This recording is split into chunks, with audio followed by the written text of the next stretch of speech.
2026 বিশ্বকাপ বাছাই পর্বের সুপার এল ক্লাসিকোর হাই ভোল্টেজ ম্যাচে আজকে সকাল 6টায় আর্জেন্টিনার মাঠে নেমেছিল চিরপ্রতিদ্বন্দ্বী দল আর্জেন্টিনা এবং ব্রাজিল। ম্যাচ শুরু হওয়ার আগে ফাব্রিজিও রোমানিওকে দেওয়া ইন্টারভিউর মধ্যে ব্রাজিলিয়ান সুপারস্টার রাফিনহা বলেছিল আর্জেন্টিনাকে তারা হারাবে এবং সে গোল করবে। কিন্তু পুরো 90 মিনিট মাঠে থাকার পরও কোনো গোল তো দূরই থাক, কোনো অ্যাসিস্টও করতে পারেনি রাফিনহা।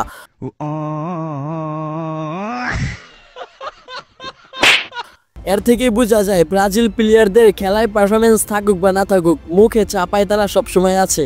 গুনে ব্রাজিলের জালে এক হালি গোল দিয়েছে আর্জেন্টিনা। ম্যাচ শুরু হওয়ার 4 মিনিটের মধ্যেই আর্জেন্টাইন স্পাইডারম্যান ব্রাজিলের জালে গোল করেন। তারপর একের পর এক টাইম যেতে থাকে এবং 12 মিনিটে আরও একটি গোল করেন আর্জেন্টাইন মিডফিল্ডার এনজো ফার্নান্দেস।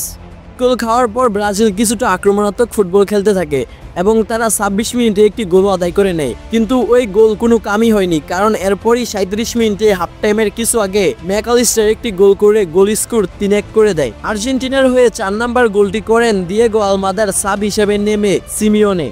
নিজেদের মাঠে পুরো ম্যাচে 56% বল নিজেদের পায়ে রেখে 12 শট নিয়েছে ব্রাজিলের জালে, যার মধ্যে 7টি ছিল রক্ষবরা বল। অপরদিকে ব্রাজিল 44% বল নিজেদের পায়ে রেখে 3টি শট নিয়েছে, যার মধ্যে 1টি বড় বল। আর্জেন্টাইন গুরুত্বপূর্ণ প্লেয়ার মেসি, দিবালা, লাউতারো মার্টিনেজকে ছাড়াই ব্রাজিলকে এক হালি গোল দিয়েছে আর্জেন্টিনা। যদি তারা থাকতো তাহলে হয়তো 7 আপটাও কমপ্লিট হয়ে যেত।